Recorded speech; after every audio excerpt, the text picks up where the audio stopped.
Hello, welcome everyone to Public Sector Podcast. Our guest today is Patricia Kosseim, Information and Privacy Commissioner of Ontario. Welcome, Commissioner, to our podcast. Before we dive in, I wanted to ask you, could you share a bit about your journey and what inspires your work in public service? Thank you so much, Kamya. I'm so excited to be part of your podcast today, and I'm excited about the upcoming discussion on designing public services around people and purpose. I wanted to maybe start off by just telling you about what drives me, as you ask, and it's really the three P's, as I like to call them: purpose, people, and passion. So my purpose, or my why, is to have positive societal impact. In my case, that means striving to protect Ontarians' privacy and access rights. And I'm so lucky that I get to do that working alongside such incredibly dedicated people who care deeply about what they do and are committed to public service. And frankly, I just love the policy issues we deal with day to day. I live them, I breathe them, they're absolutely fascinating. I love to think about them, discuss them with others who have different points of view, and ultimately work collectively to advance and resolve them. So that's what drives me in public service. Amazing. Why is it important for public service leaders to center people and purpose over process or technology when designing services? Well, actually, the theme of this panel aligns very well with our own vision at the IPC, which is to be a modern and effective regulator with real world impact. And essentially, that means looking at the concrete positive impact we want to have on the access and privacy rights of Ontarians and working backwards from there to design our processes and service standards accordingly. So when it comes to developing and deploying new information technologies, and I include in that AI, for instance, public institutions need to think upfront about the impacts that these will have on privacy and access rights of Ontarians.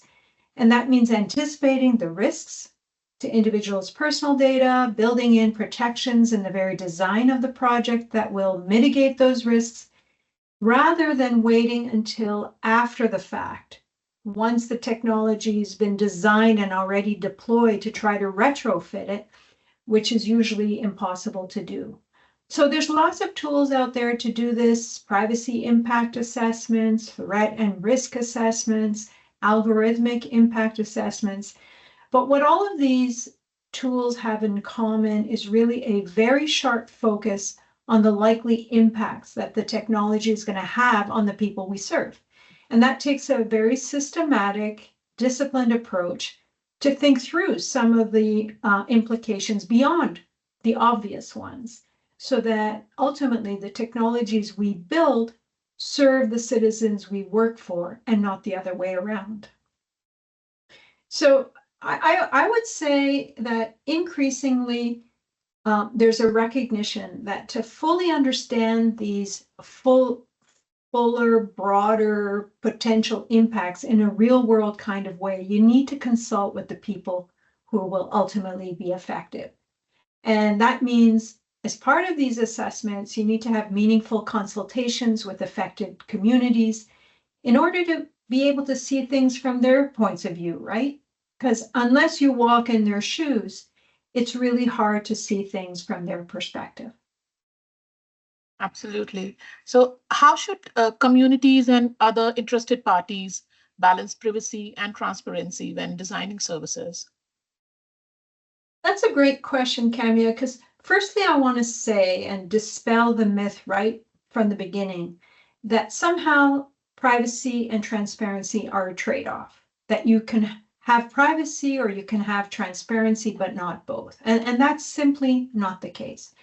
There are so many wonderful examples of open data, open government initiatives that don't even involve personal data at all. And just as examples, I would, really welcome listeners to visit our transparency showcase on our website that has many best-in-class examples of these kinds of open data, open government initiatives that make data openly available to help foster innovation and new tools and services that benefit society and ultimately foster public trust. So it's a really exciting showcase. It's a virtual 3D exhibit that's up on our website, and it showcases great transparency projects by provincial public institutions. We have some from municipalities, universities, law enforcement, and all of these projects are proof that you can have transparency and do it well without risking privacy. Now, of course, when data does involve personal information, then of course it's critical to de-identify it properly before making it publicly available. And on that note, I just want to say our office is updating our award-winning guidance on de-identification of structured data that we will be issuing very soon. And this kind of guidance, we think, should help institutions carry out effective de-identification so they can be more transparent and proactively disclose data to the public, but without compromising personal information. So in sum, as you can see, I think we can do both, and certainly the balance is possible. Sounds great.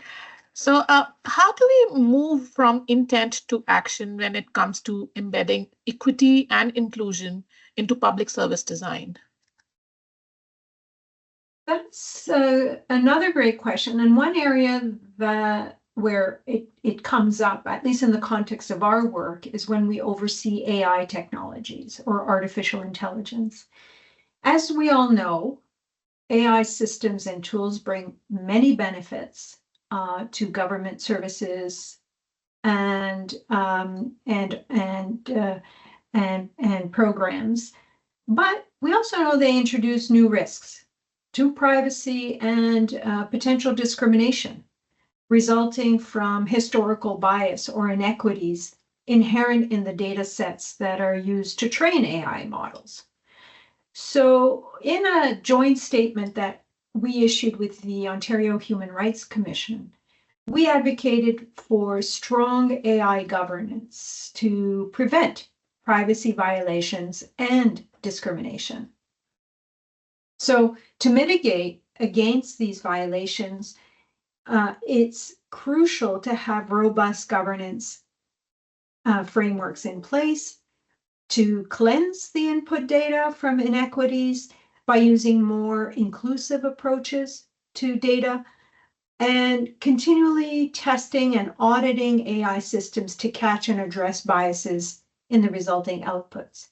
So just to give you an example, we're preparing right now to issue guidance for the health sector, focused at professionals, health providers who want to use AI scribes in their practice. And this theme of potential bias is carried throughout the guidance that we're preparing. For instance, you don't want to use AI scribes that were trained on data sets involving predominantly English-speaking patients when you're serving patient populations from more diverse racial and linguistic backgrounds. So that's just a recipe for error. And it could essentially not only put privacy at risk, but put patient safety at risk as well. In fact, Commissioner, I wanted to ask you that, what role do data and privacy play in building public trust and driving more empathetic, accountable service design? Tammy, I think it plays a huge role. I mean, how government organizations manage people's data, especially when it comes to sensitive or personal data, really shapes how much trust the public is going to place in institutions that serve them. So when people trust that their information is being handled responsibly, they're more likely to engage and take up or adopt government services or programs. Good data practices can reinforce public confidence. It takes many years of engagement and hard-earned trust, but bad data practices can bring public trust crashing down in a nanosecond, right? And that's true not just for the public institution that suffered a breach, for instance, but that can impact all public institutions, right? One for all and all for one. One bad incident can erode public trust in all of government, in the eyes of Ontarians, right? They're not going to distinguish one institution or one department from another. So it really does have, unfortunately, a bad contagious effect. Now, if you think about data as an integral part of you, then you begin to see individuals as a whole person, which includes personal data about them. And I think that helps you better understand the need to treat both them and their data with empathy, with respect, and with dignity. And I often say you need to respect individuals' privacy as you would want your loved one's privacy to be respected.